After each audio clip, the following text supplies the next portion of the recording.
Come, gather round, everyone. They're about to talk Disney.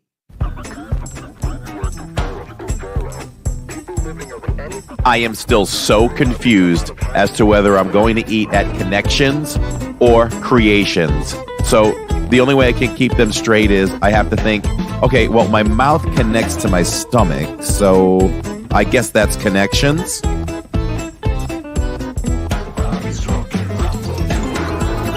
So I call Catherine to see how dinner at the restaurant is going, and she says, I can't talk to you right now. I'm talking to Mickey. So I'm like, okay, here's the big cheese. I get it. And then she says, hold on, he wants to talk to you. So she FaceTimes me, and I'm FaceTiming with Mickey as I'm getting ready for the podcast.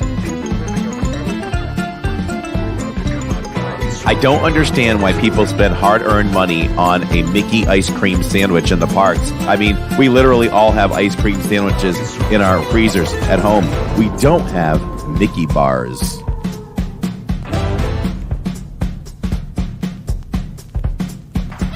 From the mind and creator of the Disney YouTube channel Living in Diz comes a whole new Disney podcast. Okay, can we talk some serious Disney here now? Nope. Get ready for all the Disney knowledge that you can handle. It's Corey. It's Lawrence. It's the DIZ Pod.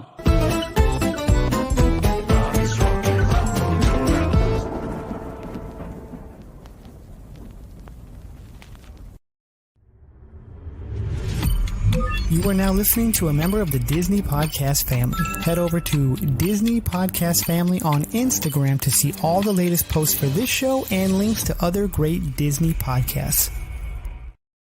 Hello and welcome everyone to the DIZ Pod. Are we looking at maybe like episode 48? 40, sure, 7, 8, somewhere in there. We're getting there. I'll just keep saying 48 until I'm right. Until I'm right there. Yes. So very, very close. Like in the shirt today, it is opposites. Welcome to Opposite Day, everyone. We're opposites today. Black and white. It does Lauren. What is your short shirt black with white Mickeys or white with black Mickeys? I don't know. It's a good. You know how they say that about zebras. You know. Yeah, that's a good question. I don't know, but I do like that they are opposite. I also like that your T-shirt matches the shirt where it says Oswald is the same color blue there. Nice. Yeah. I'm sure you did that on purpose, right? Oh, of course I did. And I'm wearing a white T-shirt under my black and white shirt. See, we're perfect. Coordinated today. Yeah. So, hey, did you know that I do 99.9% of the podcasts in bare feet and standing? And standing, yes. Yeah. Yeah. Not me. Standing. I'm in my chair. Yeah, I know. It's so weird to sit in a chair at this desk now. I don't know. I feel more productive or something, or more important when I stand. That's good. That's good. Well, you think it would do good, but it's not like it. I don't think I'm burning many calories doing this. True. You know what, though? I did talk with someone recently, my client that I forgot tonight at the gym. Admittedly, I'm an idiot today. She told me very inexpensively, I've got to go on Amazon and maybe make another order. But they make treadmills that you can just walk on while you stand at your standing desk. Oh. So I need to price those out and see if I can just like walk while I work. That would be great. All right. Hello, everyone in chat. We do this live because we do it for you. And I want to thank all of you showing up for the live and anyone that listens later on. It's a walking pad, says Purple Pleasure. Mm-hmm. Earlier, Theo said that we are the dream team, and I thank him. I thank him for those kind words.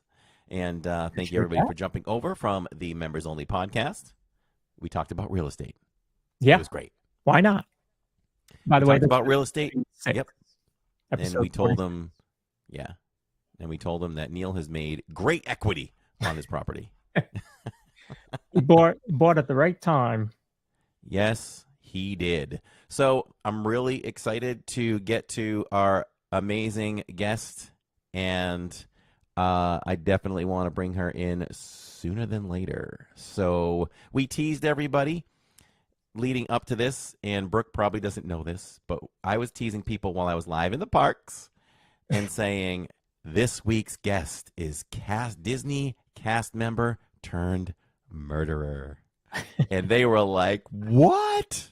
What? So you got to hook them. Yes. You got to hook them. I had a lot of fun with that. Yes. And now they're going to find out just who Brooke Ranson really is. We're going to bring her in now. And here she is. Hello, Brooke. Hello. Thank you for having me. This is so fun. You're so welcome. When we first brought Brooke in, I was amazed. I loved her. I've seen them on Amazon, but I love her microphone. It's amazing. Her background is great. Your hair is great. That's amazing hair right there. Thank you so much. I don't know if your hair was that long when we met in Magic Kingdom, right? No, I had chopped it all off, actually. Yeah. The role that I was getting ready to play required a wig, so I wanted to make sure I didn't have too much hair to have to like put all up in the wig, and it was very long, and I also wanted to donate it to kids who are in need of wigs. So yeah, it was long enough, and I just chopped it all off. Started fresh. But now it's growing back out. So thank you for noticing. You're welcome. You're welcome. Oh, yeah. It's very nice. So I can go back to when Brooke and I first met, and I'm sure you remember, too. I was making my way to the hub from Tomorrowland, and I heard this voice say something. I might be recalling it a little, not extremely accurate, but just you were interested in what I was doing. And I said, oh, I'm live, and this is our channel. And I put you on, and you said hello, and you were with your mom. Yep, I was with my mom. Yeah. Yeah. We took a photo, whatever, and we exchanged Instagrams, and I've followed you since then. Yeah. And gotten to see you with all your adventures. You have had so much fun along the way. Yes. So before we get to that, let's start a little bit more towards the beginning. Like, when did your love for Disney start? Oh, that's a great question. I am a 90s kid. I grew up with the Disney Renaissance, born in 97. So I just made the cut. But I grew up with the Disney Renaissance. I was obsessed with Beauty and the Beast, Little Mermaid, Aladdin, all the Disney sing-alongs. I don't know if people watch that, but I did. The VHS tapes, the sing-along songs.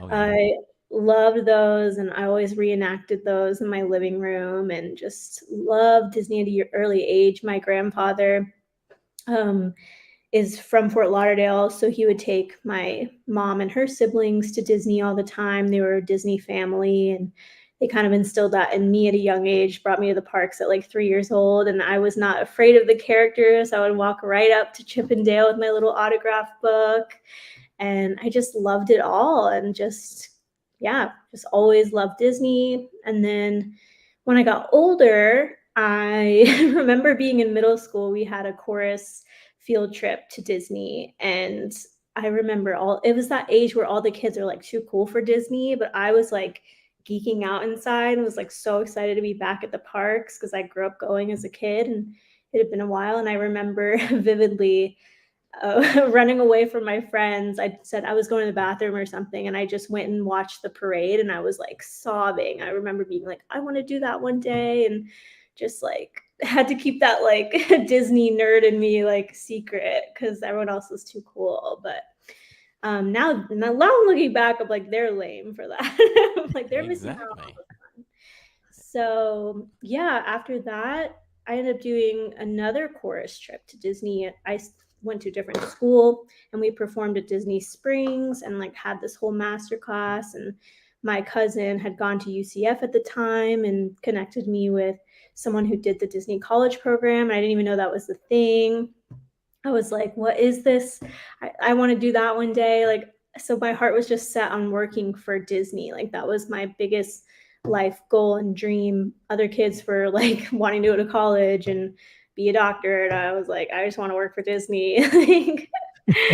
So yeah, I've just always loved it. That's kind of a long answer, but yeah, I ended up doing the Disney college program right out of high school. You have to have like one semester to be eligible to do the program. And then I did that first semester, and it was a dream come true. Changed my life. I was a character performer, and yeah, we could talk more about that, but that's pretty much my story. Yeah. So let's see. So how does the college program work from start to finish? I know you just said that you need a semester in, but where does it really start from? Yeah, so yeah, you have to have a semester to be eligible at any program. So I just went to a community college and just applied, and you have an interview process. It's a pretty extensive process. So it's like a big application, and it's pretty much like an internship. It's not like an actual Disney school. It's basically an internship. You get to work at the parks, and you can take classes with the program. I don't know how much has changed since 2016, but you would get housing there, and they would just put you up, and you worked for the parks, and it was like a full-time job. And I had to audition separately for the character performer role. There was my other roommates worked in quick service, food and beverage, the Bibbidi Bobbidi Boutique, and attractions. So it really is like a Disney kid's dream come true, like to be able to have that experience working at the parks at a young age. And it really is the best experience. Like, I highly recommend it because you meet so many amazing people all over the world, and you're gaining that real work life experience. Like, Disney is a top-notch company, so you're getting that training like from a real company at a young age, and it just prepares you for the real world. So yeah, I loved it. It was the best thing ever. And two of my roommates that were in my program are my best friends to this day. I was in their weddings. Like, we talk every single day. We call ourselves the Truest Squad. Shout out to Jane and Natalia. Nice. Natalia was a character performer with me, and Jane was a Bippy Boppy Boutique fairy godmother in training. And yeah, we are Disney sisters for life. I love that. So, I mean, the amount of friendships that you've probably made for life, yeah. right? Yeah, no, a lot of the crew members or cast members that I worked with in entertainment are still some of my closest friends. And some of them still work there, still performing in the shows, which is really cool. I definitely wanted to stay and live there forever. My parents were like, Disney will always be here. You can go back to school. And Disney was always there. Like, I ended up working for the company again in the cruise line, cut to 2023. So yeah, it was all very full circle. So Yeah. did you start in the college program? You went right into being a performer. Yes. Wow. Yeah. I've grown up as a dancer my whole life, and theater, and I wanted to be on Broadway, but I really just wanted to perform at Disney. My mom, there's actually a video of my mom taking me to the parks as a kid, and literally pointed to the castle stage and was like, Brooke's gonna be on that stage one day, and we're gonna put Brooke in dance so she can do that one day. And like, my mom, shout out to my mom, she really manifested that for my life. Wow. Yeah. That's awesome that you were able to do that. So, as far as the college program goes, as Nanny Pooh Bear is asking, is there any age limit? I think it's just for, I believe there is an age limit. I think it's just for early, like, undergraduate program age. So yeah, as long as you have that first semester to be eligible, you can actually keep extending your program. So after I finished in spring of 2016, I had the option to go through the summer if they offer that to you. I know someone that literally extended it like 5 times and then ended up completing her whole like undergrad through Disney, and went from there to becoming full-time working at the parks as a photographer. So yeah, it's different for everybody. I only did it for one semester, but yeah, I think as long as you're in the undergraduate program, because then there's also the Disney internships like that you would apply to after you graduate college, or that's more like a legit internship rather than just working at the parks and one of the like park vendors. Yeah, if that makes sense.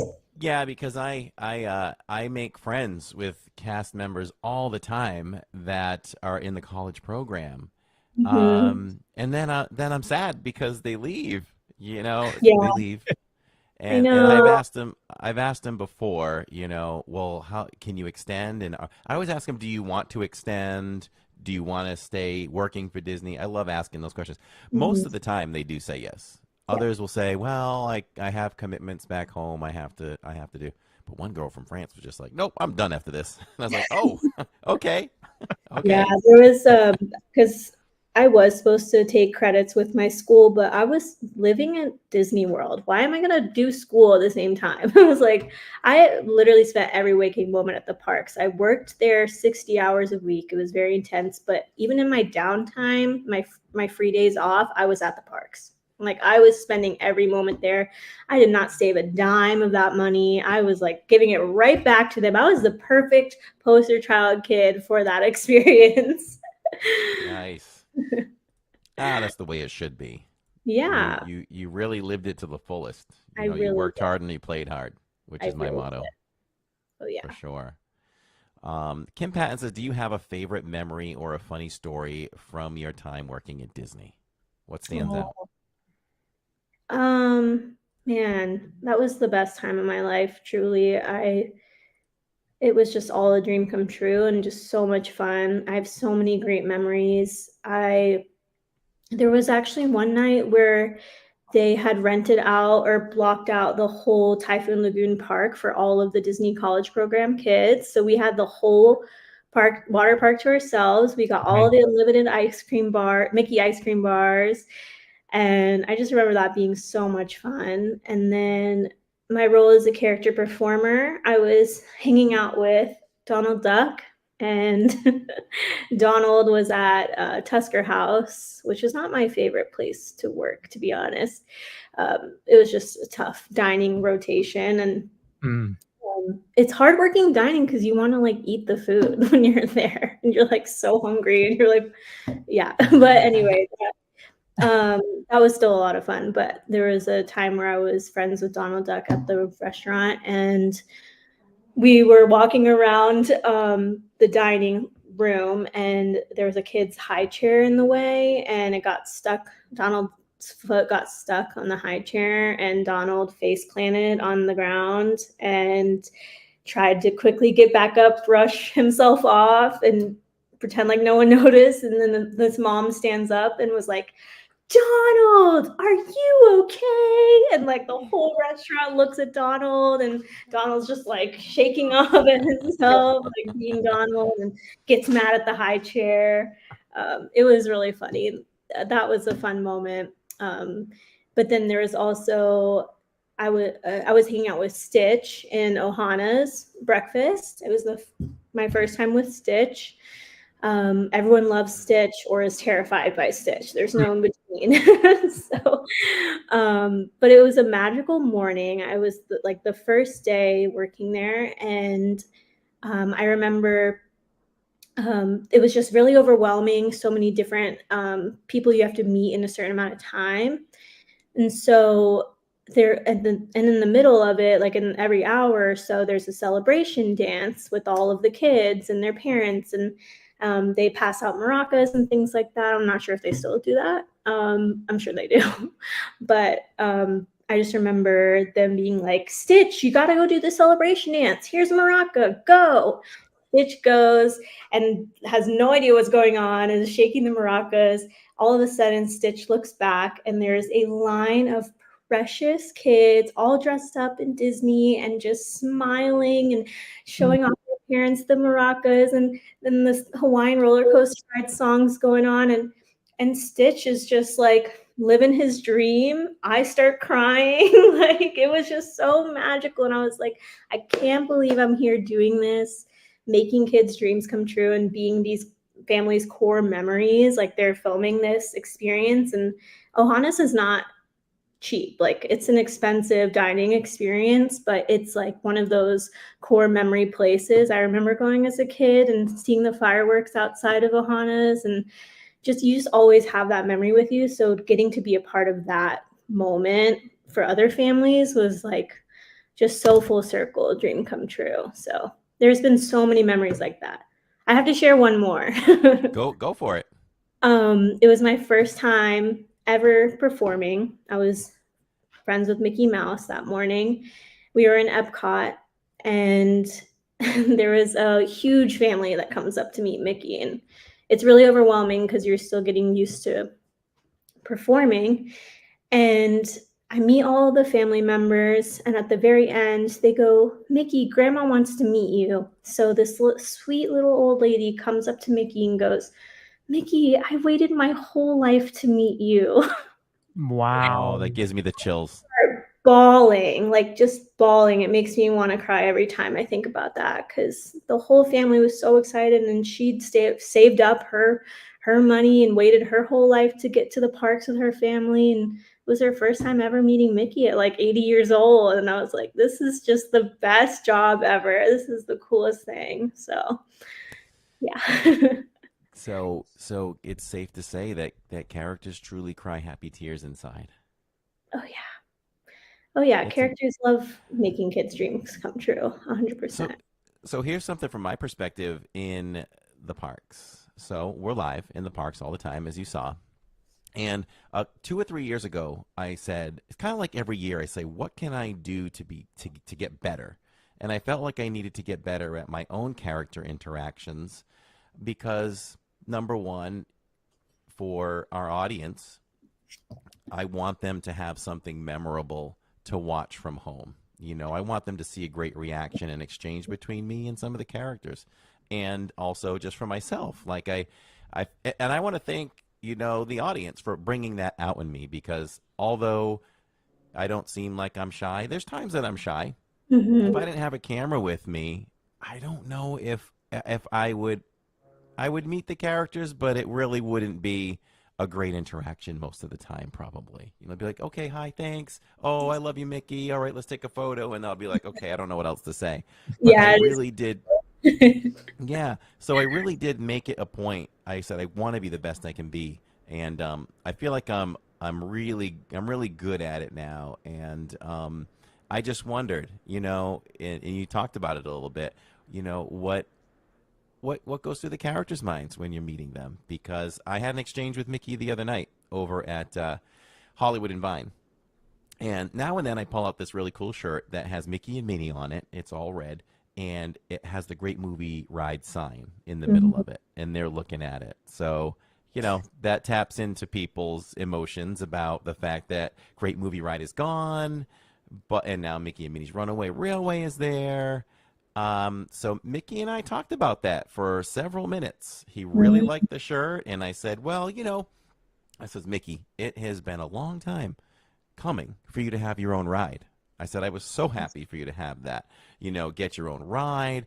And, this for me just says, I wish that they would have kept the Great Movie Ride, but they could have just put you somewhere else in Hollywood Studios. And he agreed. And he didn't give me like one hug. He gave me like another hug. And after we took our photo, he wanted another hug. And I was like, wow, that meant a lot to him, Oh yeah. So, and there's some characters' voices I like to do, and it just blows them Oh, away. And it's kind of funny. they love that. Uh, yeah, yeah. It So makes I their just, job fun. yeah, I'm sure that they have so much more fun when they have, great interactions with people. Mm-hmm. So, I'll just mention this. We'll get back to you. Thinking about that, some of our most viewed videos on our channel was a few years back. You'll have to go back and watch it. My daughter had the most magical interaction with Mulan. It Mm. was incredible. I happened to just be vlogging that day, and I'm so glad I let the camera run because she met Mulan, and Mulan just took her by the hand. and they walked into the back of China, and she sat with her and spent like 5-10 minutes with her, talking with her about the cherry blossoms and how her mom never picks them from the tree. She only takes them from the ground. And she took time to put them in my daughter's hair. She grabbed her hand again. They went shopping, and then they walked out from there, like, and all these little girls, and there's Mulan, and all this. The cast member attendants and everything, they made sure no one else got a piece of Mulan for that time period, and it was all about my daughter. Oh. They went out and watched the performers out front when they were performing together, and then a cast member came up to me, one of the attendants, and said, "What would be something that your daughter would like in that store?" And I said, I don't even know if I told them a certain thing. They said, okay, we got this. And after they watched the show, Mulan brought Jill back in. And I always forget the name of the building. I don't know if you remember the big building in China, but I forget. But they went back inside, and Mulan presented her with one of the gifts. Wow. So That is a priceless, magical moment. That made me tear up. I know, that's my greatest. And not only, I'll finish quick. We left Epcot and we park hopped that night over to Magic, and I can remember right where I was. I was almost ready to get on People Mover, and I'm just going through Instagram, and I noticed that the character attendant had messaged me, and she said, "Are you still in Epcot?" And I said, "No." And she said, "Well, Mulan really loved meeting your daughter. She'd love to meet her again." So we actually arranged another meeting. So Wow. I did another vlog, and I've never seen a princess run halfway across the park, not the park, but an area just to get to a child. She ran from the steps all the way to the front of China and yelled my daughter's name and just picked her up, and off they went again. And she presented her with a nice jade bracelet that she made for her. That's what it's for. That's what it's all for. There are a certain amount of people you're trying to see in a day, making sure you see as many as possible. But there are those magical moments that you just have to let happen, because that's just what it's about. That's the core memories. That's like what stays with you forever and what keeps people coming back to this, because life is hard. And so if you can have an escape like Disney, and then to have that moment with a character, their stories that make such an impact on your lives, like, it's just, there's nothing better than that. It's just the most amazing thing. No greater escape. No greater escape. Yeah. Let's see. We got Shirley Renee. She has a question here.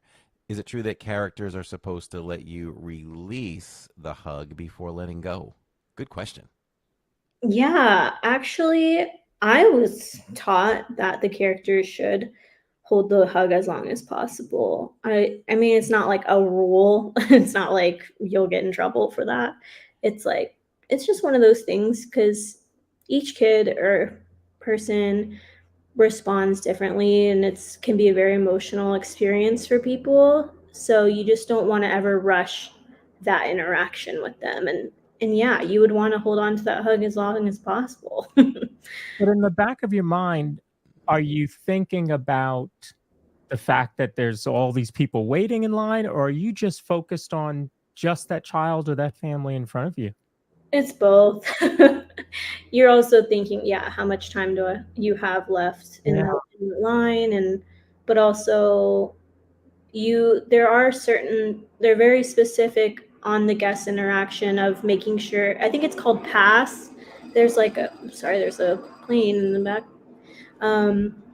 It's called pass. I think there's like steps of, like, notice their hat and then sign the autograph, hug. Like, there's like steps to make sure it's a full interaction, not just a hi, picture, go. Like, you want to be like, oh, look at your hat, and do a little twirl with the princesses. And there's things that you can do even in that 1 second that will really make that whole interaction. Yeah, because we were in Morocco recently. Lawrence lives in North Carolina, so he comes down often, and he was there, and we were live, and I showed that character interaction with Lawrence and his family, and Jasmine just took so much time with them. And we noticed that as guests, and we just don't forget that she was so great with his daughter and spent time with her, probably what felt like extra time, and It it's so felt like special. forever. I was getting worried that we were taking up too much time, and Finley's sitting there talking to her about some TV show, and of course Jasmine doesn't know anything, or YouTube, and Jasmine doesn't know anything about YouTube. But she's sitting there talking, and Jasmine is sitting there listening and taking it all in, and having a full-on conversation with her. And it was just it's those memories that I will definitely remember for sure. Yeah, there's definitely different. I will say there's different character meet and greets that are very strict about how many they can see at a certain time. I think I will say Pete's Silly Sideshow used to be a thing for that. They're like very strict and like we need to see this many people Okay. in a day. So it just really depends on the venue too. So like yeah, in Morocco, Princess Jasmine, she might have longer time. And it's kind of hidden too. It's not like a main part of the park, Yeah. So Yeah, in fact, I think when we were there, I don't know that there was anybody behind us. So yeah, that could have also added to it. Yeah. yeah, that adds to Right. it. Yeah. Just back to the hugs for a second. Couple things, couple of points. When COVID happened, characters met at a distance, so that was something. And then when it became a thing where they could interact right in front of you again, I can't remember which princess it was, but I met a princess and she asked if she could give me a hug. And it just hit me, like it almost made you want to cry.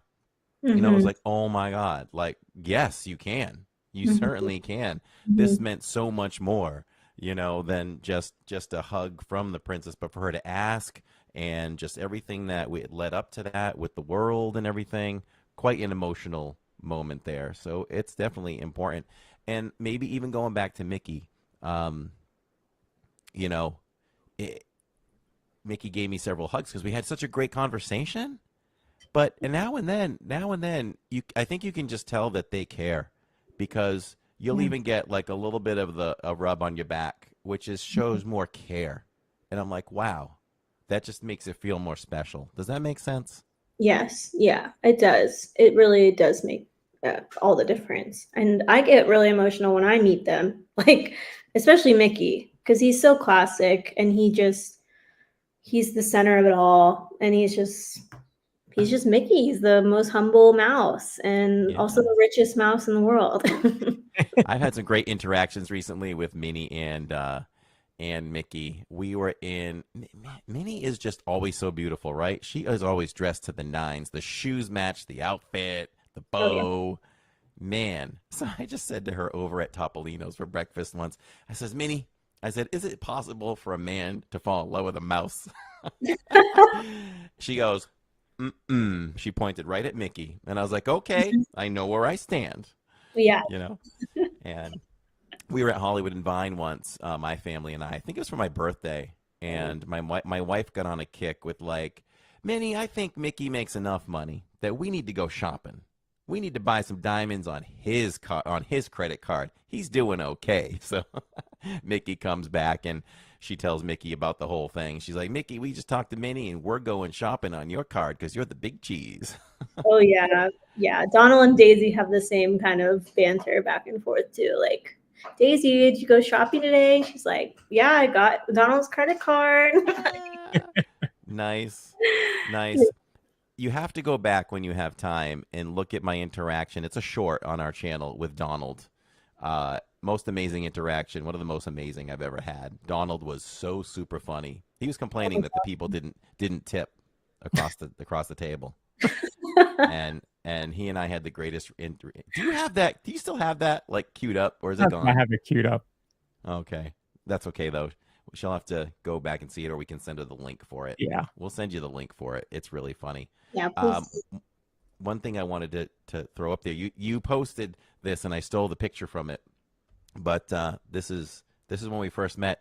Yeah. See? The bridge in Tomorrowland, right there. That was a great day. That day we both had ridden so many rides at the very last second. Yeah, you can do that. You can certainly do that. I mean, I do it all the time. When I go in on a weeknight and after the fireworks, if the park is open till 11, you can have such a free for all. It Yeah. is not unheard of.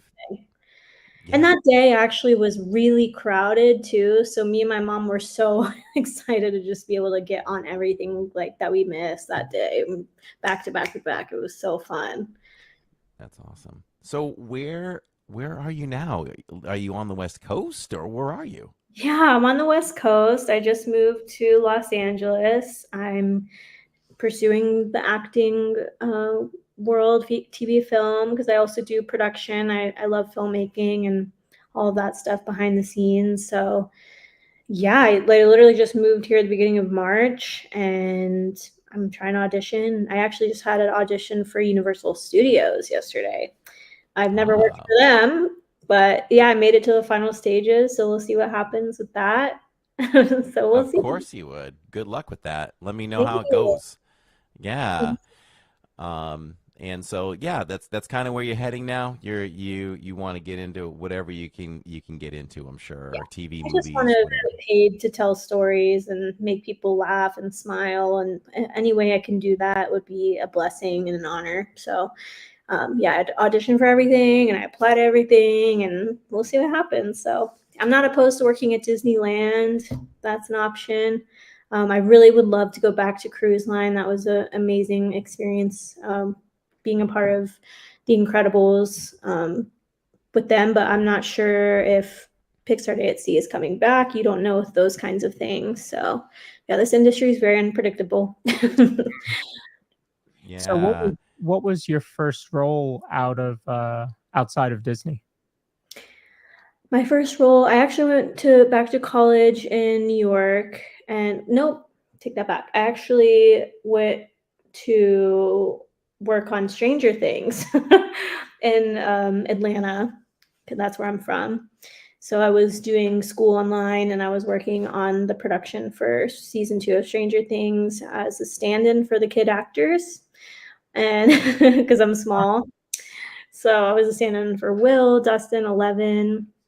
It was an incredible experience that really opened my eyes to the TV film world because I was very much theater and Disney Mhm. television for so long. But that experience, I was like, oh, there's a whole nother world. Like, and I got my foot in the door with that. And those kids on Stranger Things were really supportive and into theater and stuff. So they were telling me like, you should go to New York and pursue it, follow your dreams. Like they were the best. So, but yeah, I was also like a background extra on Stranger Things, and but I was doing theater stuff on the side, community theater, just performing anywhere I could. And then yeah, after that, I was in New York and doing some production stuff there. COVID hit. um, yeah, so that kind of set things back. But I really wanted to work for Disney again. Mhm. I was just like, um, because working in production in New York was tough. It's a really tough industry. Word. Like being an actress is great, but like being behind the scenes is just really tough. So Yeah. yeah, I wanted to work for Disney again. And I was just praying and auditioning, and then I landed the Disney Cruise Line. November 2022 started rehearsals for the opening cast of Pixar Day at Sea on the Disney Fantasy. Wow. So yeah, I did that. That was probably my first big role back to performing. Yeah, because I was just doing production stuff. But I was like, I really want to perform. I really want to make people laugh. And I want to, like, I'm just very theatrical and very outgoing. I don't want to be behind the scenes all the time. Like, Yeah. I know that I'm meant to perform. And yeah, got that role got to be friends with Edna Mode from The Incredibles. So wearing my t-shirt, and I was yeah, that's when I had met Corey, and because I had gotten all the free passes before we were starting rehearsals and Oh, fitting in Toronto and in Orlando. So I was like at the parks hanging out. I was like, yeah, I'm back at Disney again. Nice. This is Yeah. my daughter Jill, who has been part of the channel since it started 6 years ago. She wanted to come in and say hello. Hi. Yeah, yeah. Hi. And I thought it was so cool that he told me, what you've been doing and what you have done. and because I'm a huge fan of Selena. Yeah, Selena. So Yes. yes, I think here. Let me. I'll put those on. I don't want to touch them because you're greasy. No, but what was it? What was it like? Like, how did you prepare for that role? I guess Yeah. because Oh, that was a tough role. So I worked on the Selena True Crime series. It just premiered on Peacock in February. And yeah, that was a few months after I'd finished the cruise line and I wanted to audition for TV and film again. And that just kind of came out of nowhere, that audition. And they just wanted to see if I was the right size for her, for Yolanda Saldivar, the murderer of Selena Quintanilla. And I was like, this is so random. I never thought I'd play a murderer. Like, I never thought I'd play this yeah, serial. especially such a High profile. infamous one. Yeah, yeah. Yes. Yeah. No, I was like, yeah, it was like, I'm a comedian. I want to work for Disney. And then all of a sudden I get this like true crime series. So I was like, oh, okay, well, let's try it. And I auditioned. They gave me her whole standoff scene where she's being surrounded after she like had shot Selena. Like I had to do that monologue and get really dark, like really deep into character. That was probably the hardest I ever acted, and I had to cry, and it was just really emotional. And I just went for it, and I didn't wear makeup. I just like had my hair all messy, and I just did the audition. It was a virtual self tape, and then I booked it. Like I didn't even get a call back or anything. I booked it, and they had me film in Knoxville, Tennessee, and it was unscripted. It was more of like we were just doing the reenactment, but I still had to be really emotional, and we had a prop gun, and then this other amazing actress, Michaela, was Selena, and she just looked perfect as Selena. I love Selena. My mom always played Selena growing up. So Yes. it was very full circle too. It was crazy to get to play that role. It was very Yeah. intense, it it's hard to put yourself in that state of mind and have to like come off of that. Like I don't know. I'm still getting used to that type of It throws you acting for for a sure. mental loop, that's for sure. Yeah, yeah. No, I was just like, I'm gonna channel my inner Joaquin Phoenix, like just try to go there mentally and like emotionally. And it paid off, but I don't know if I want to do those types of roles again. I'm very like I'm more wholesome, Selena like was Disney a hell of a vibes. role for the first one of True Crime, that's for sure. Yeah, yeah. No, it was a really cool learning experience, and the crew was amazing, and the special turned out really well. So I'm glad that people liked it, and yeah, it was crazy to see. Yolanda's still alive, and she's still in prison, and I. She is eligible for parole next year. Oh yeah, I What do know. we think So about that, folks? yeah, Ain't that some stuff? I crazy. hope she never gets let out. I'm pretty sure she'll never be let out. I hope not, but I've been hearing otherwise. But if she ever does get let out, I know she's gonna die the second that she gets out. Like, like Yeah, Selena it's Quintanilla not an easy fans life. don't play. Yeah, no, they don't. I've already seen rallies. Mm. Wow. Yeah, people love Selena. They worship her. I love Yes, Selena too. I'm gonna go watch the show now. Yeah, go watch the show. It's streaming on Peacock. It was amazing to meet you. It's so nice to meet you as well. All right, I'll be right back in one moment, Lawrence. I can tell you that it was a gripping series because I remember starting to watch it. And normally we watch, like all of us do right now, and you got your phone in your hand and, it's kind of just playing in the background. No, my phone was down on the side and I was focused on everything on the screen. I think it was really well put together. Well It produced. really was a very well made documentary Yeah. series. Yeah, it was great. I'm glad I got It to be a part of it. it was very well done. I put it on the other day, and I can't wait to finish it. Lawrence and I, we just didn't, so busy. I didn't have time to finish, but I just started to get into part 2, and I can't wait to watch the rest. You know, I usually have dinner. Really great. Yeah. Do we see you more in part 2? Yeah, you see me more in part 2. Okay. Yeah, for sure. Yeah. I saw a lot of close-ups in the first one of your eyes. I'm like, Yeah, that's what her. are That's my her. eyes? There's Brooke. There's Brooke. Yeah, you don't even know what they put in there. Like we filmed so much in just a week, and you don't know how it's going to turn out. And yeah, I didn't have dialogue or anything. I was just having to like use my eyes and like, really tell the story that way. So Yeah, I've done a few things, and I did dialogue as a co-star in a major ad, national ad. So that's the only time I've spoken. But my family's done things for Disney that have appeared like in the resorts on a continuous loop. We've done that kind of thing, and I did The Right Stuff on Disney Plus, the series, and filmed so much that day. And the only thing I have to show for it is one wide shot. nice. I'm like, I was telling my friends, I'm in so many scenes. It's going to be great. Yeah, okay. I'm good at ending up on the cutting room floor. But where I'm different from you, though, I mean, you're living your dream. You're out there. That's awesome. I'm not doing that. But I've just compiled this little bit of a resume. I don't have the initiative to go audition. It's like some of these things just come to me. And I do belong to just one of the casting companies that send stuff.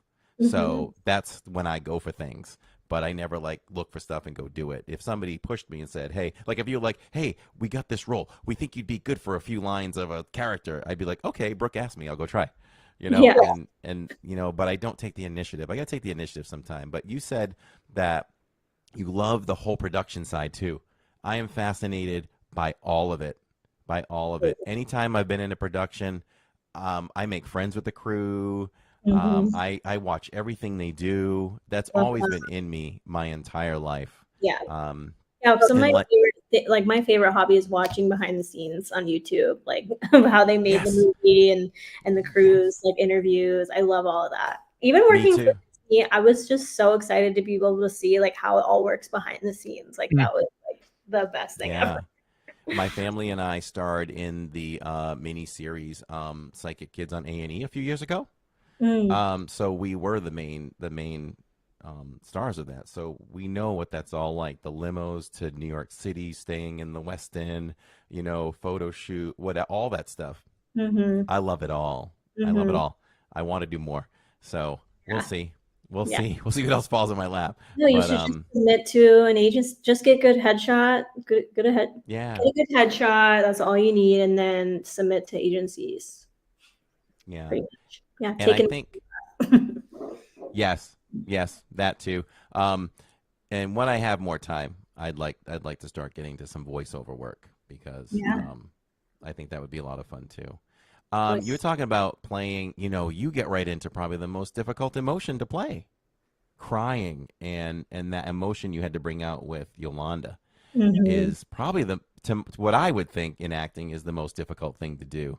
Yeah, it was also really difficult because she's holding a gun at her head, and I've never been in that mental state before, and just having to try to take my own experiences into that, it was really hard. It was really hard, and there's probably an easier way to do that next time I get a role like that, but it was tough.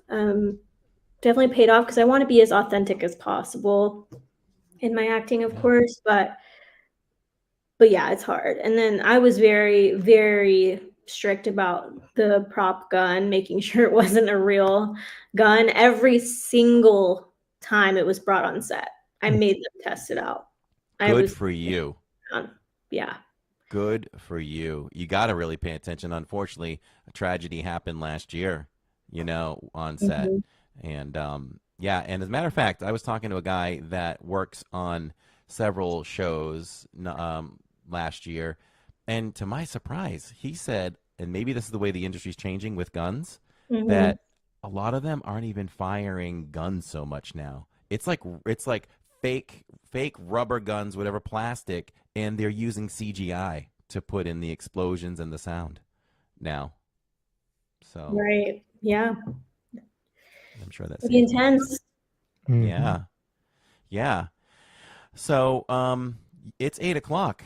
I think you got to run. You got some things to do. Did that go by fast or what? It did. I mean, I can talk for 10 more minutes, so Okay, we'll keep you. yeah, We'll keep sure. you. Whatever Well, else Well, you want to ask, but would love to come back yeah. and chat all things Disney. It's like my favorite Yeah. subject. Yeah.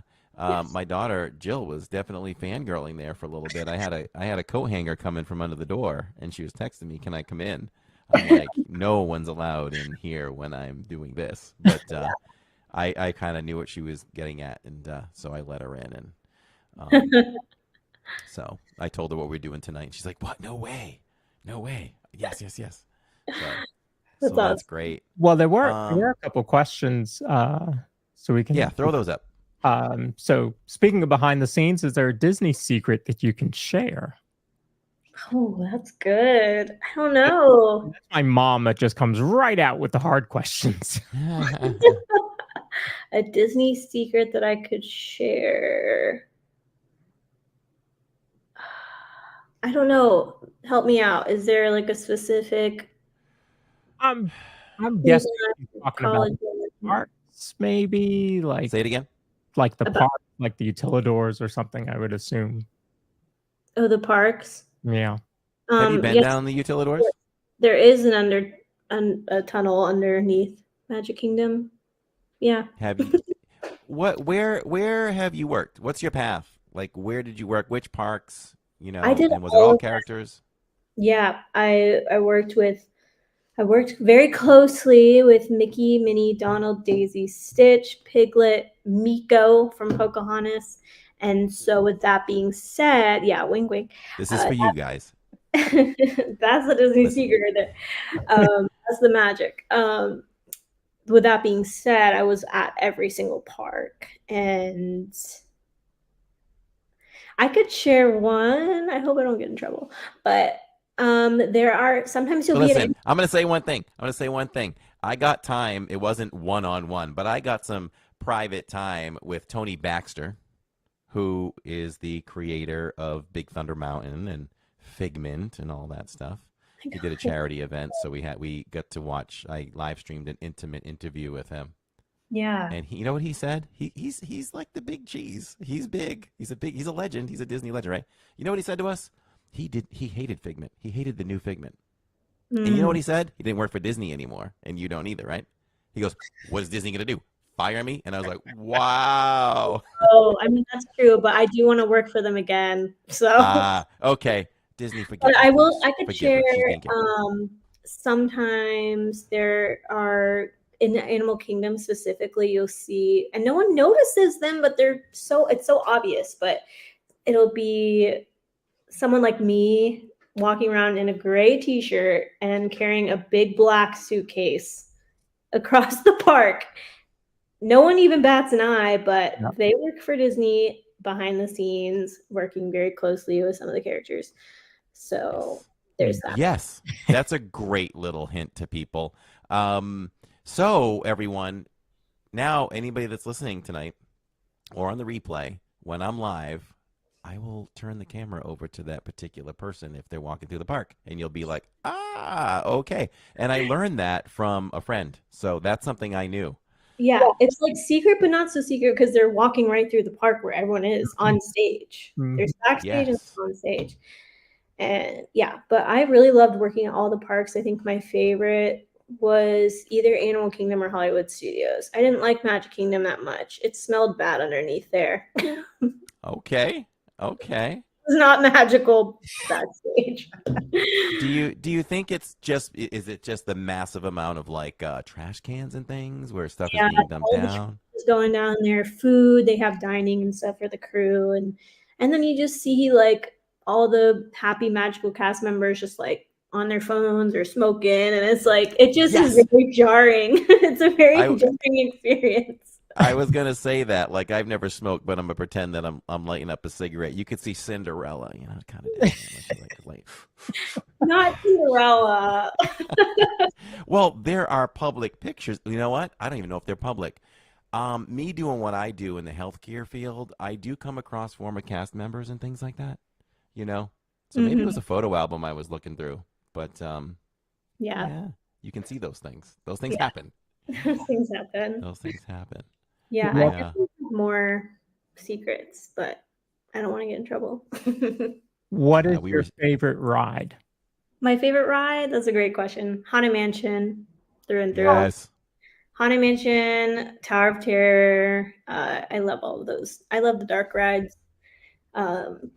Yeah, I really love Splash Mountain. I'm actually very heartbroken that it's being replaced, but I know it'll be absolutely amazing. I think Tiana is a perfect person to go there in the place of Splash. So I'm Yeah, excited. there was a new video that came out today with Jennifer Lawrence there, seeing the animatronic. So she's really excited about They it. look amazing. Because that's the thing too, is like each year Disney gets better and better with their animatronics and the technology. And it's like, it's gonna be incredible. Like I know I'm gonna miss Splash, but I'm just gonna be like, yeah, this is way better. And then the same thing with like Happily Ever After, like when Wishes ended, the fireworks Wishes Yes. finish the last run at the end of my program. So that was like devastating. We all got shirts and it was like a whole thing. Of course. It always is. Year after came and just best thing ever. Like I love that show so much. I actually, at my friend Jane, who was in the college program with me and my roommate, she had at her bachelorette party, we rented this house and there was a big projector in the basement and we literally projected Happily Ever After fireworks and like watched it together, the live stream. So Of that course. shows what kind of Disney fans we are. Like Oh, I yeah. really do love it so much. Well, you're amongst like company because everybody watching does, and if they haven't, would love to do those same things. Yeah. We have a great community. You know, all these names running through here are with me every time I'm live, and it never gets old. I've shown them Happily Ever After for years. Mhm. You know. Yeah, that's like you literally set an alarm. I'm like, oh, it's that time. I got to put on a live stream to watch Happily Ever After. Right. Oh, and it happens from the perspective of a live streamer too. You know, if I'm whatever number I'm carrying for viewers leading up to like Happily Ever After, they always bump up. You know, you expect it. People know around the world when Happily Ever After is happening, the Yep. numbers go up, and then Yep. they'll trickle down a bit when the show is over. And I'll Right. be like, oh, okay. Thanks for stopping by, everyone. We're gonna continue with rides now. We're heading to Pirates. Yeah, You know. that's so fun. I love that you go twice a week regularly. Yeah, I would. Well, I have like a bi-weekly schedule. So every Monday, every Saturday, I'm live. Okay. And I work. So like the weeknights are always like after 6:30. So it's every Monday, every other Thursday, and every Saturday. And Saturdays are with the entire family, my daughter, my son, my wife, and we usually go from somewhere in the 3 o'clock hour to whatever that park is open for. So Magic, you can count us being live to like midnight. Right. You know, if it's Hollywood, maybe it's 10:30, things like that. So yeah, we're pretty common, and we have this podcast that's over a year old now, right, Lawrence? How long? Not a year for us though, right? I started solo, and then I brought Right. Lawrence in. Yeah, Nice. June will be a year on Okay. on the video podcast. I was gonna wear this, thinking you'd love it. So Yes, I love it. That's I should have amazing. worn that one. Yeah, You should I'll have. wear it. I'll wear it next week. What are your favorite? I'm guessing your favorites Haunted Mansion too. It is Haunted. For a long time, I went back and forth between Haunted and Pirates. Oh, I love And- Pirates. Pirates at Disneyland is elite. It is absolutely amazing. That is the one thing I love about Disneyland. And I've got to get out there. Lawrence and I have never been to Disneyland. You guys have to go, and I'll meet you there. All yeah, right. that would be awesome. That's a deal. When we are finally able to go, I'll let you know we're And I've coming. never rode Haunted Mansion out there. It's always been closed or Oh, refurbished, wow. whatever. So I still have yet to do that. We'll have to do it together. Bucket Do we, list. do we have a date when that's due out? I mean, when it's due to open again? Is there like a hard date for that or no? Oh, it's still closed. Yeah. Okay. No, not that I've seen. Not that I've Okay. seen. Okay. I think I'm gonna shoot for probably shoot for next summer. It's a year, but you know. Yeah. Let me know. We'll let you know. We'll That'd let be you know awesome. for sure. Yeah. Well, you What gave about us you, another Jordan? 10 minutes. Oh, go ahead. What'd you I say? just want to know his favorite ride. Oh gosh. I'm gonna go with Guardians. Really? Wow. Yeah, it's Guardians just is so amazing. different. It's just so different. But there's so many, favorites. The only ride I haven't done in all the parks is Cali River Rapids. Hmm. It's the only one Oh, I've never done that one. I am not going to let that boy I out of know, Animal I Kingdom now. yeah, I just set myself up for that one. Yeah. But you know what? And Brooke might agree with me. People, are fearful that it's a wet ride. If you sit in one little section, you're guaranteed to get pretty wet. I feel like every Yeah. other area, it's really not that bad at all. Yeah. So I don't know if you've experienced that. Yeah. No, I definitely have gotten soaked, but I also am dry. And same thing with Splash Mountain. Everyone thinks you're going to get soaked. Right. And sometimes you do, and sometimes you don't. You know where you are guaranteed to get as soaked as possible, like you might as well just jump in the water in your clothes, is Popeye and Bluto's over at Universal. At Universal, you will get absolutely soaked. Yeah. You know what we used to do being new to Florida back then, because we've lived here for 7 years now in June. And so we weren't used to the heat so much. So we first had Universal passes, and we went, and we got pretty hot by about noon. And I kind of watched the time. I'm like, okay, I can hardly take this heat anymore right now. It's over 100 degrees. We'd go to Popeye and Bluto's then, get Yep. super soaked, and then would be cool enough You're your baby until in the park all day. yeah, pretty much. Yeah. Much. And my wife has pictures of us just wringing our shirts out. Your socks. Yeah. Yes, it's that wet. It's Yeah. that wet. Yeah. So I much have a fun. quick story with Guardians. It's a magical ride for me because when I was working for Cruise Line, every Saturday we had our port day at Port Canaveral, and we have like a small window where we can go to the parks. It's like 45 minutes from the port.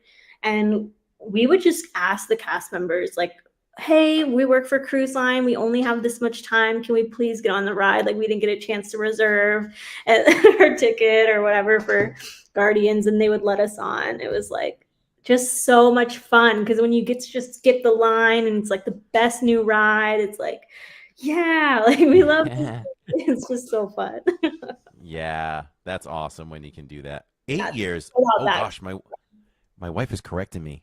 Lawrence, I've been in Florida for 8 years. 8 years. There you go. Years. Yeah, I Wow. was 7. Goes by fast. I don't regret any second of it. It was a great decision for us, I feel like, because we moved here for Disney. We love Disney so much. We just moved here. How far are you from the park? We're about the fastest route I can take, I think, is about 50 minutes. Perfect. Everything is like 15 minutes in Orlando. Right. Like Lawrence and I always say, we could talk forever, but I think you have to go, right? Yes. Thank you so much for having me, though. This has been a blast, and it really ignites my fire again and my passion because I love it. Yes. Good luck with everything you have going on, and can't wait to hear. Let me know whenever you get a role so we can look out for you and let everybody know. And we'll definitely take you up on that Disneyland time together when we finally get out there. And Absolutely. yeah, thanks for giving us your time. It was amazing, as I knew it would be. And we'll have you on again. Yeah, For definitely. sure. Definitely appreciate that. What did you say? I said, oh boy, Oh, yes. Oh, boy. dog. I can't hear. What is it? What's that? I can't hear you, Mickey. I sent a voice memo to my boyfriend doing the Mickey Mouse voice, and he was like, "Is that you?" He's like, "Is that someone else in the room?" I'm like, "Nope." That's That's good. funny. That's Have you good seen stuff. the movie? My daughter wants to know. Have you seen the movie Wish? I have not. No, is it good? Should I watch it? There's a lot of Easter eggs in it, so a Disney fan will almost certainly enjoy it. So, Okay. yeah, check that out. I'll definitely check it out. So again, you can see Brooke currently in Selena and Yolanda, The Secret Between Them. That is currently streaming on Peacock. Great 2-part docuseries there. Awesome. Thanks for the shout out. Yeah. Thank you. Your Thanks for coming support on. and best wishes. Absolutely. Everybody loved you. You're adorable. We'll have you on again for sure. So we'll be talking. Yeah, we should do like a trivia or like game. Yeah. Already got it in my head. All right. Let's do it. Let's set it up. That sounds good. That sounds good. We'll get it done. All right. Right. Well, Take thanks care. again. We'll see you soon. Thanks. Bye. Bye. Awesome. Wow, that was great. That was great.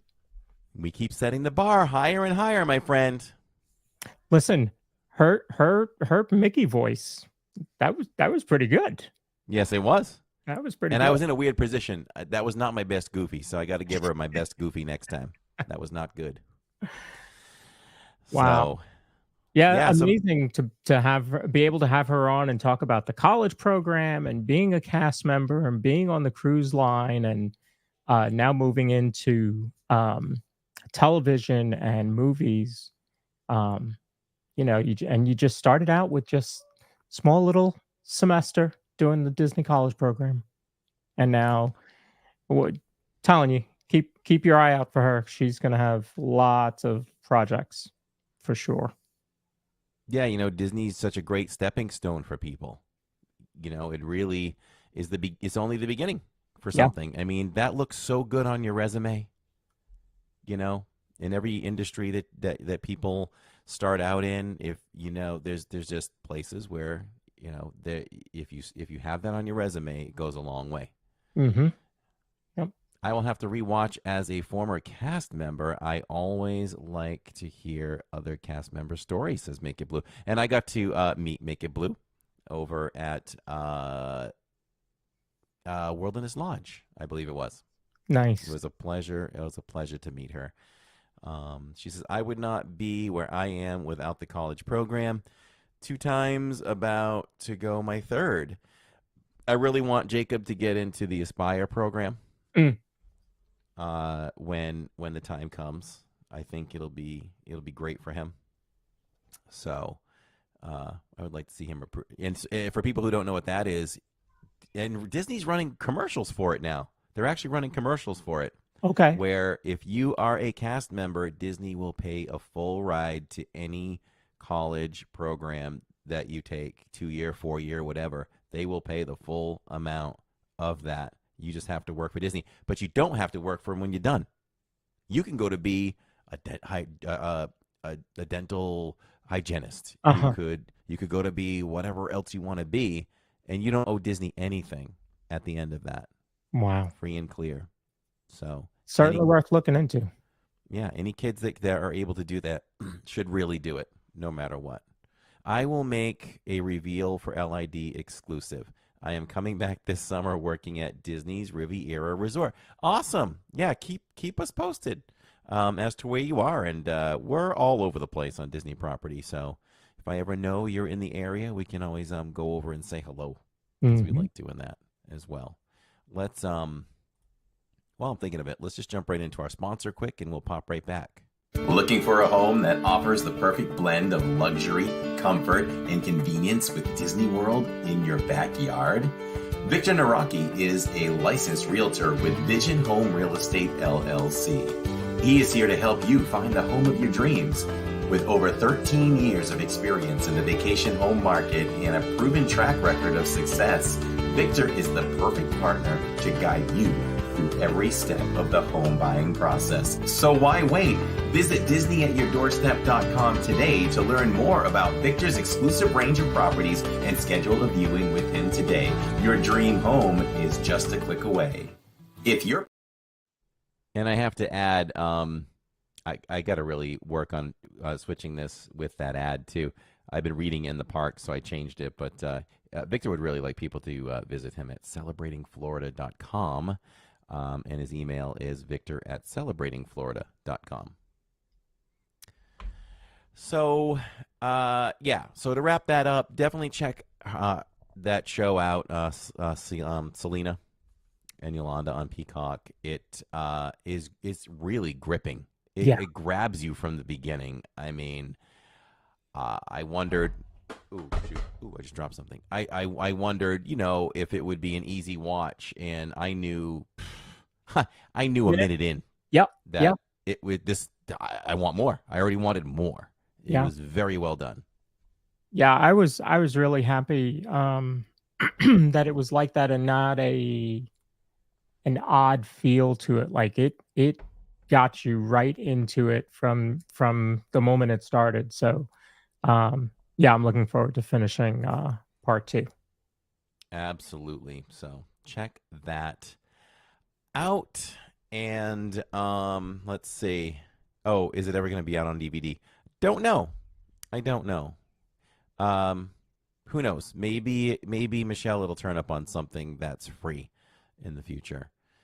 Yeah, that could be. But there's, I mean, like even Best Buy, and I think it was somebody else announced they're not selling DVDs or Blu-rays anymore. So they're going to become, like the 8-track for us, or cassettes, Yeah, or kind of laser crazy, disc. huh?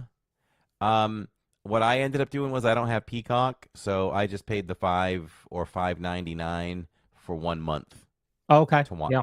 watch that, and then I'll probably get rid of it. Although, this is not something I'm normally interested in, but I think it got pretty good reviews. And Tammy loved the Chucky movies. I'm figuring while I have Peacock for The 30 series? days, maybe we'll try the Chucky series and see if it's any good. Yeah. I love it when Tammy and I can get into a series together because we're very picky. So there's a lot of things we try and we're just like, So maybe that's something we can get into next because we'll binge something if we find the right thing. But we don't watch much TV. I don't count. This is kind of funny, right? I don't count baseball and NFL as TV. It is, Yeah. but when I say I don't watch much TV, Right. I don't watch In a many productions. series. Right. Yeah. Yeah, I don't watch many productions. Yeah. Side note, Alien comes out this week in the theaters again. And Jacob has never seen the movie. So, and for that matter, I don't think Tammy has. And to be honest, I don't know if I've seen the full film myself. I honestly may not have, Oh. now that I think of it. But I went to the movies and saw Aliens and saw a couple more after that. Mhm. So I'm excited. I'm excited to see that on the big screen. So we're going to see that on Friday night. We had the VHS of Alien.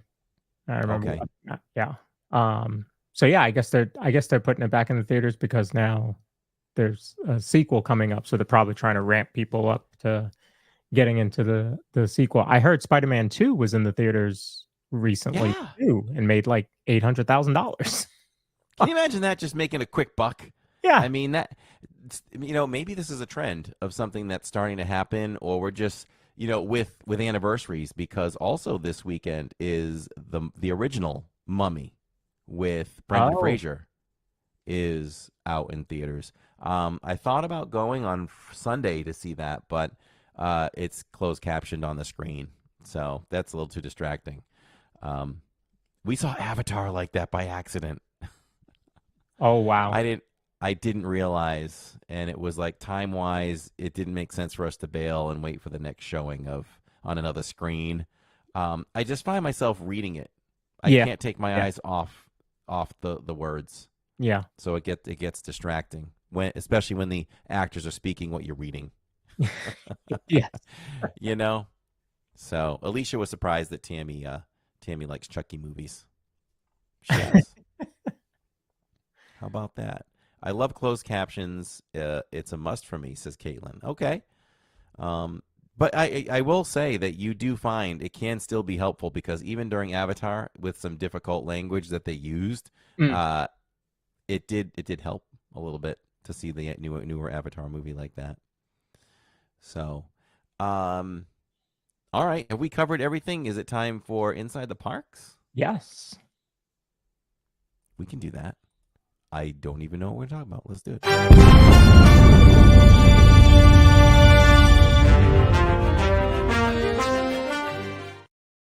This is me thinking, where was I on Saturday? We were at Magic Kingdom. It was perfect weather day. This is what Florida is all about right here. I know it's kind of about the 100 degrees and sweaty, but it was beautiful weather. We love the fall, winter, and spring here. It is just perfect weather. And I just had a great day with the family, and it was another day on a whim where we just didn't know where we were going to eat. And I've always talked about how Magic Kingdom, Disney needs to step up their quick service in that park. I mean, that is the main park. That is the OG.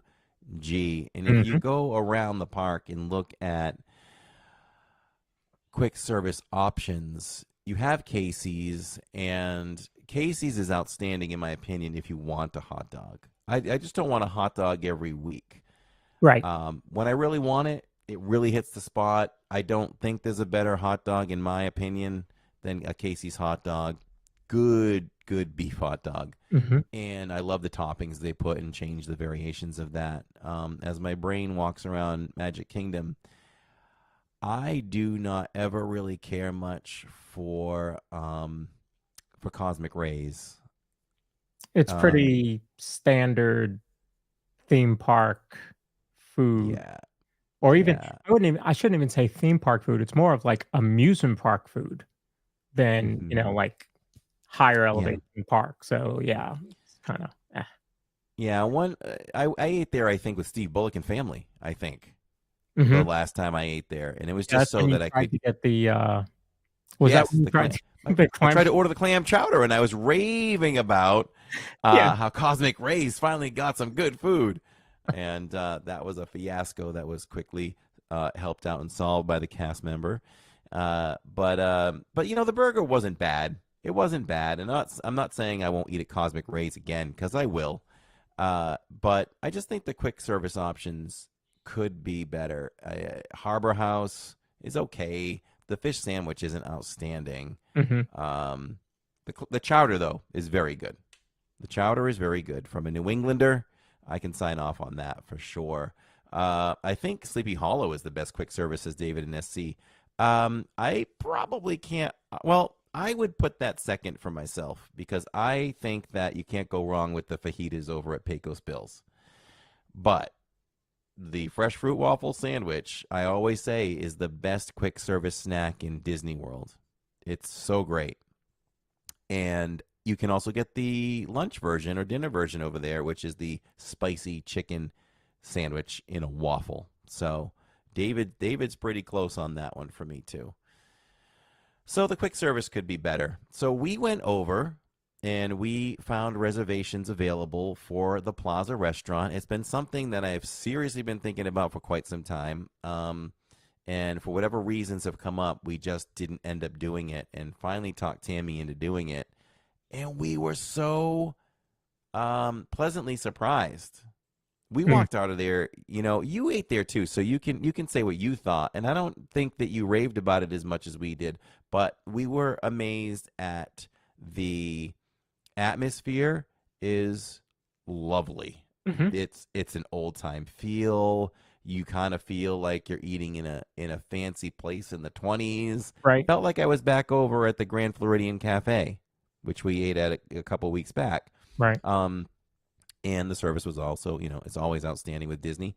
And the food, though, was good. The onion rings were really good. They had a good crunch. It was a different texture. It wasn't that breaded type of onion ring. The horseradish sauce just hit nicely. And we all got different meals, which is great for the stream. Jacob got the triple decker turkey with the bacon. It was so much he couldn't finish it. So I took one slice and tried it. And that sandwich is kind of like, they did it the best you can. I mean, how much can you rave about, sliced bread? Yeah, a turkey club. They did it right. I got something which is a little more unique, which was pot roast on toast, topped with onion rings. So that was really good. And if you want to compare that pot roast to 50's Prime Time, I think it was just a grade below, just because it didn't it lacked just a little less taste. Okay. And you might have needed like toddler teeth to eat that one. Whereas 50's Prime Time, I say you don't even need teeth. It just dissolves in your mouth. And Tammy got the chicken sandwich. and I tried a piece of it because it was big enough she couldn't finish it, and it was moist. Mm-hmm. It was moist. So we signed off on all that stuff, and let me tell you, I have never heard of a key lime milkshake. And I am such a big key lime pie fan. I usually get key lime pie anytime it's on the menu, and it was on the menu, and it was great. Didn't only have I tried a little bit, and we didn't have an extra spoon, and our waitress Crystal didn't come back yet, and I passed it over to Jacob because poor Jacob was looking at it and looking at me eating it, and I was like, "Here, just take this and try some." Next thing I know, it was almost gone. So I'm like, okay, that was so good. I'm going to have to get another one, and we can split this one too, but I need to have more of this. So it was really good. And it's a place that we all agree that the stream is going to see us eat at the plaza more often. I might even say a quarter of the time now that we're there on a Saturday, if we can get some seats. Although the one thing that will that's not bad though. We'll go, but we'll do it a little sparingly, only for cost, because it was a meal with tip that did come out to about $121. So, you don't want to do that every time you go to Magic Kingdom as a family. I mean, typically, I guess as a family, we only go once a month. So, maybe once every couple or third visit with the family on a Saturdays, we'll go. Because is it pricey? In comparison to a lot of things, to sit downs, no. Not the sit downs, no. I mean, you're getting your value. It's probably more, but then, like you said, look at the value that you're getting. Is it a Casey's? Is it a Cosmic Rays? Certainly not. And it felt like when we were there, more like a sit down restaurant than a quick serve. So it definitely gave me that feel. I was probably so stuck on the ice cream that I totally forgot about the food, because I had the banana split, and I hadn't had a banana split since I was probably younger than Jacob. So I enjoyed that. Purple Pleasure said, "Didn't you have mashed potatoes?" Did I neglect to say that it had mashed potatoes? If I did, yes, it did. It was toast, mashed potatoes, pot roast, and onion rings on top. Yeah, it was really good. So did you love the plaza as much as we did? Yeah, I thought it was I think it's a good alternative to a quick serve. If you want to sit down but you don't want a 90-minute experience like at Crystal Palace or some of these other sit down restaurants, I think it's a great place. Plus you're there, you're kind of near Main Street, near the hub, near Tomorrowland. So I think it's a good location, whereas opposed to, Pecos Bill, you are way in the very back. So if that's where you're having, lunch, then hope you're going to Pirates or Big Thunder, because otherwise you got to haul, all the way back over to the other side of the park. When we sat down there, I kept saying it was like, it felt like a quick serve, but it was a sit down. Like it was, it's no question a sit down, but at the same time, it still had a quick service feel. Like the food came fast. Yeah. But you were able to sit down as long as you wanted to. I'm trying to think of another quick serve that's like that. I can't think of one off the top of my head in the parks. Well, that's the thing. I don't think it's not a quick serve, but what about it makes it feel like a quick serve? We are sitting down. We're ordering. We have a waitress. I don't know why I say that, but it doesn't have a feel like, if you're going to sit down at Be Our Guest or something, or even Mama Melrose or I don't know. I might be confusing it. Maybe it's not a quick serve. I was trying to think of the Disney dining plan. No, it's probably a sit down. That's true, though. That's true, right? That's a good question for investigation. What does Disney treat the Plaza restaurant as? Yeah, well, I'll have to look at that. Yeah. That'd be funny if it was like quick serve, right? It's probably not. It's probably all. Oh, it's probably not, because if they could attach, a little more that you got to use for that place, they're going to do it. Yeah. There was one interesting cast member while you were waiting for your table to come up.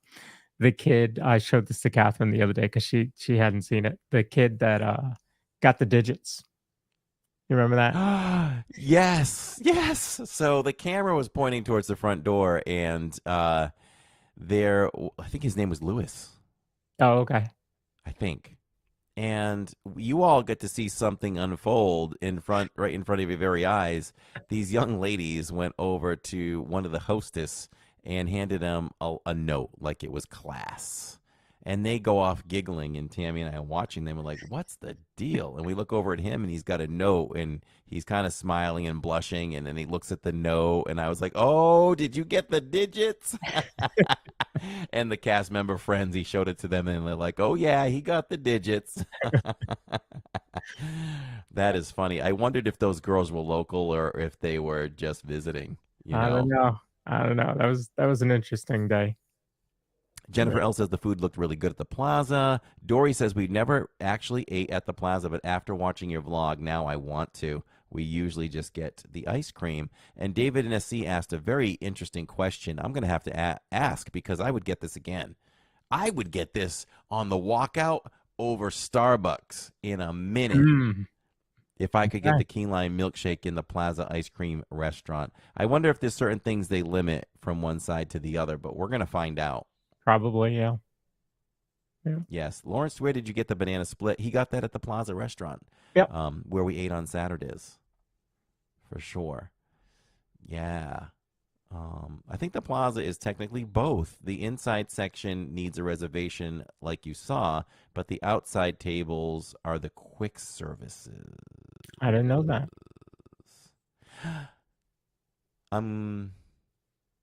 What does she mean by that? Because I feel like those tables are just reserved for people that get ice cream or people that get Casey's. Because there are no waitresses out there or anything. Well, it wouldn't be Casey's because Casey's is way on the other side. But I think we've had Casey's over there just based on there were no table availability on one side, so we went over. Court just has me thinking, like I'm just wondering if you can order from over there and they bring it up. They don't though. Just curious about that. True has an idea for our next podcast episode. Going to be next week's podcast is going to be how to plan for May the 4th be with you with 15 people. Yes, because we're thinking, I tried to get everyone together the other day in their thoughts as to should we all eat together and a sit down, because being such a long day, we're live streaming everyone from rope drop to the end. It's going to be an all day stream, and Tammy and I feel like that deserves a sit down. Like you're out there all day, morning, noon, and night. Let's get our feet up and let's go do a meal for 90 minutes or something, And like you said, probably the easiest thing to do is Hollywood and Vine. I wanted to message you last night because I looked at reservations for Hollywood and Vine, and there was like 4:45. There was, 4:55. There was 5 o'clock. There was 5:10. So I'm like, wow, we could all grab one and just kind of come together for a certain time. So not sure if Crew is joining us for that, but he will be with us for later in the afternoon, I think, or morning, and then he'll come back is what he's got going on, I think. So that day, either way, it's going to be good. Oh, either way, we're going to have a blast no matter what we choose to do, whether people just go off and get quick service or what. But I think it would be good to sit for a little while and relax. And plus, taking that amount of time on that stream won't, slow the stream down, let's say, because we've gone all day. It's an all day stream. So taking 90 minutes to sit down doesn't harm it at all. That's a good point, because if we fire that stream up in the 8 o'clock hour, like 8 o'clock I got to check. Does the park open at 9? Do we even know? Whatever time it opens. I'm going to assume 9. I assume 9 too. I assume 9. So we'll start at 9. So you're talking 10, 11, 12, 1, 2, 3, 4, 5, 6. We're already live for 8 hours, or 7, depending on what time we eat. So we'll probably eat closer to 5, I bet. So, that'll be no problem at all, for sure. Yeah. I heard Mama Melrose's got a new menu. Yes, if you go back to our 2 or 3 Hollywood Studios streams ago, we ate there and we ate everything on the brand new menu before it debuted officially, Caitlin. So you can see everything. I ate 24 olives from a bowl because that is one of their hors d'oeuvres now, or appetizers, because the rest of the family doesn't eat them. Hi, Amanda. In chat, the rooms are so plush and the quick service is awesome. Topolino's is great too, says Susie Q. Park opens at 800 for early entry. And 8:30 for normal hours that day. Okay. All right, so we'll be live around 8:30 in 2 weeks on There you that Saturdays. So it's going to be a lot of fun, and we'll figure out where we're going to eat at that time. We'll get the merch when we're called. And so that's 2 new hats that week, if I can get my hands on them. It's the May the 4th hat, and it'll be the anniversary, the 35th anniversary of Hollywood Studios hits on May 1st, and that news dropped today. And I do like the hat, and I do like the shirt. So I would definitely be up for grabbing those 2 as well. So there's going to be a little money dropping. So that's going to happen. I know those merch days kill us. We want to blast the chat for Steve Bullock and Tony, not only for 1 but 2 random gifts given, because I think he gave one earlier in the broadcast, and I totally forgot to mention it. We always appreciate Steve, and congratulations to the winners on that. You get a 30-day membership to the channel with all kinds of fun perks. So make sure you opted in in the description below, so that you can have a chance to turn green and become a member for 30 days.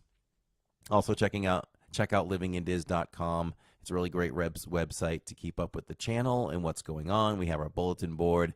You can shop right there for Diz merchandise. You can see our extended schedule, up to 4 live streams in the future, and much, much more.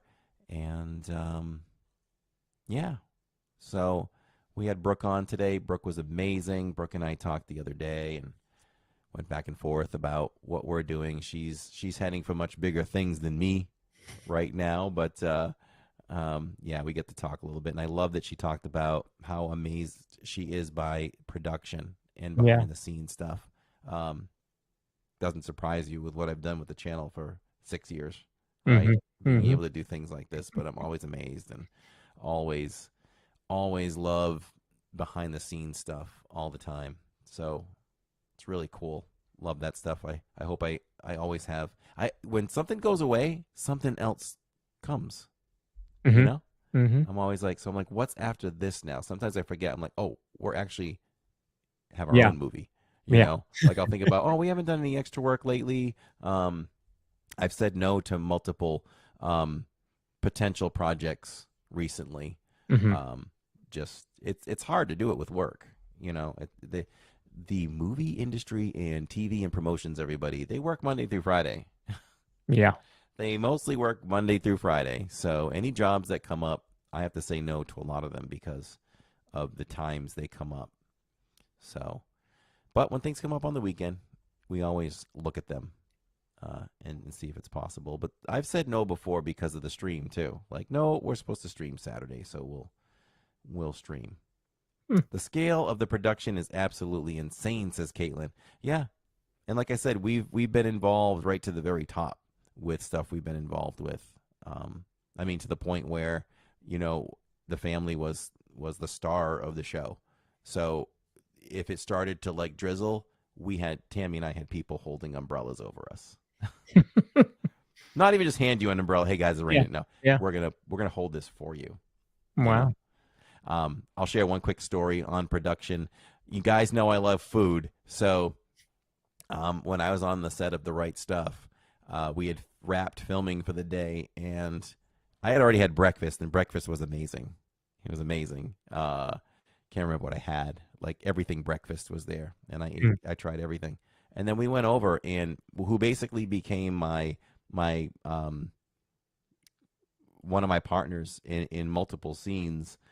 We went over, and she just took a little bit of stuff on her plate. And I was like, what are you doing? I'm like, salmon, this is couscous, and this is these beautiful desserts that you find at Disney. I'm like, take as much as you want. She's like, no, I want to make sure everybody has a chance to get some. I go, honey, they'll bring more. Yeah. They'll bring more. Yeah. Eating is really good on set. Oh, yeah. When we were on set in New York City, on a soundstage, they fed us these big breakfast burritos. And then it was so funny. They didn't need us. They didn't need Tammy, Jacob, or Jill. Tammy, Jacob, or me that day. They decided they were just going to go with Jill, and they just went with Jill. So Jill did her work, and they came around and wanted to take a lunch order, and they'll go anywhere for you. If you're like the star of a production, they'll go anywhere. They basically gave us. We filmed on a sound stage in Brooklyn. Brooklyn. Okay. And you know what's funny? Alyssa knew exactly where it was too. But we filmed there, and they basically had a ton of menus from what was in the surrounding area. You know, Tammy got to eat it. They went and ran and got food for her wherever she wanted, wherever I wanted Mexican. They got me Mexican. They got the rest of the family whatever else they wanted. And here's the kicker. After that, some of the food was taking a little too long. They said, oh, we went ahead and ordered pizzas just to hold you off until your order comes. There's so much food eaten and wasted. Yeah. So that's pretty cool. And then they asked us if we had enough money to eat for the next couple of days. And I was like, well, you guys really didn't give us any money for that yet. And so she handed me, an envelope with some nice cash in it to go off and eat for the rest of the night and the next day. So that was pretty cool. Nice. Yeah. So I think good job. I think we did had a great time tonight. Glad to have her on and learn what it's like to be in the college program and a cast member, and to move on to acting. And this was, what did I say? Number 46, I believe. So we are moving up to 50. We've got some good stuff ahead. I think we've just booked another guest tonight for a future episode. So we've got more good stuff for you coming. We've already talked about kind of what next week's episode is going to be, but I'll give you a quick sneak peek at what we're going to be talking about. First came the Magic Kingdom, then the incredible Epcot Center. Now comes the new Disney MGM Studios theme park. Newsweek declares it fulfills Walt Disney's wildest dream. The new Disney MGM Studios theme park is mind-boggling new things to see and do. It's a dazzling new high-tech playground. The Disney MGM Studios theme park at Walt Disney World in Florida. Just gives you the chills, that park was so great with all the original attractions, that you see in that. Amazing. Amazed is. And we should talk about, we should also include what crew was talking about. How to do May the 4th. Yep. That falls right in line with it, right? So yeah, it's going to be a good week. We'll talk about the 35th anniversary of Hollywood Studios, or what was then Disney MGM Studios. We'll pull up some old clips about rides and a couple other surprises for you from back in the day, and we'll try and figure out how we're going to do May the 4th with 15 people. They'll get to watch it live and unfold as it all happens on May the 4th, and the stream will change many hands that day. I think you said you were going vertical all day, didn't you? All day. That's the plan. Woo! I can't even pass it off to you then. I'll feel guilty for passing, so I can pass it off to Neil and Tammy a little bit here and there. But you can do the same. Yeah. We're just going to pass around the gimbals. And I might have somebody else with me that'll hold the gimbal. And I'm not telling you until they get there. So there you go. Don't get my hopes up. I know my number one choice. So it's going to be a good trip for sure. So we are counting down. I know Steve is counting down as well. Yes, and I'll say that I've had people that watch us enough can probably say word for word, and I'll talk about it next week one more time, like how Disney could do May the 4th better. Mm-hmm. It's real simple. It's real simple to put some lipstick on that pig, for sure. That's all you have to do. Fresh coat of paint, add a couple of things. I want to say it now, but I'll save it for next week, of how we could simply make May the 4th better. But either way, I'm a Star Wars fan. I still get excited to celebrate Star Wars Day, and there's nothing like being in Hollywood Studios, Galaxy's Edge, for Star Wars Day. That's right. That's right. Yes. So there you go. Spoiler alert, it's Finley. Well, everybody could get a view from Disney from a whole new perspective. Oh my goodness, you should Down hear at her. that 2-foot level. She has her iPad and she's walking around the house talking about, don't forget to like and subscribe. I'm like, oh, that's cute. That's cute. And we will have Brooke on again. Yeah. For Definitely. sure. Yeah, she was a real joy. All right, everyone. Thank you so much for listening to us live, watching us live. We do it live because we do it for you. And if you watch on the replay or listen on the replay on this channel or even on the YouTube Music app, and then on the next day, Spotify, Apple Music, or Apple iPod, whatever's, Apple we're there too. Podcast or whatever. iHeartRadio, Amazon. Yeah, we're all over the place. And I actually have a quote tonight. I finally remembered to get one. Laughter is timeless. Imagination has no age. Dreams are forever. So there you go. I've got one too. Oh, you got two in one. We've got 2 in 1 tonight because it was the final day of me seeing a particular patient of mine, and his daughter makes these things, and I don't really think she just does them for friends, so it's not like I can give you all a link or anything like that to buy them. So, but here it is. I'll go full screen too, just to show them. So she gave me one of those bottles where you can measure how much you drink, so you can kind of keep up with that. And on this side, she made this with the quote: first think, second believe, third dream, and finally dare. Quoted by Walt Disney. And she filled it with chocolates. That's awesome. Yeah. All right, everyone. We will see you next week right here at this very spot in both studios, live from North Carolina and live from Central Florida, right here, talking more Disney with another great podcast. And as far as the next live stream from the parks, if you are listening to this before, what would the date be? Maybe the 27th or whatever of April. Where am I? We are at Epcot. We are going to do the Epcot thing. It's still Flower and Garden, and we'll try some foods.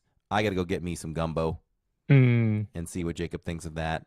And we will watch Starship. We are planning on 2 shows for Starship, so I hope you all love Starship. If you're unfamiliar, go listen and study.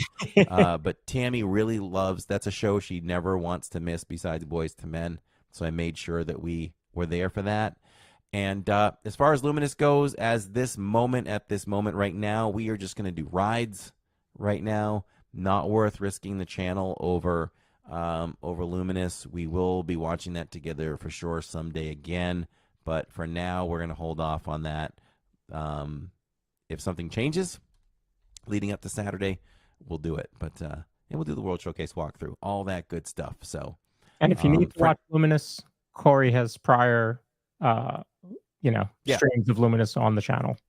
Yeah, we have plenty of Luminous. You know what? Before we go, this is just a thought. I was just thinking of this. Let's see. What if we? He's giving me that look, like he's already thought of this. I know this guy well enough. I've looked at every angle.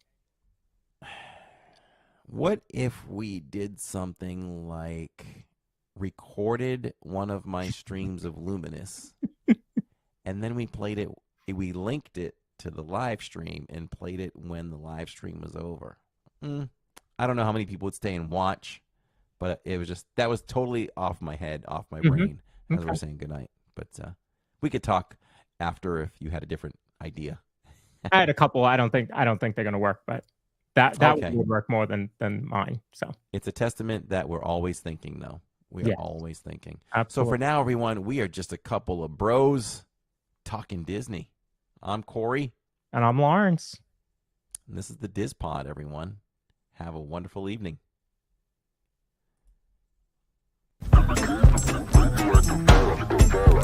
People living of any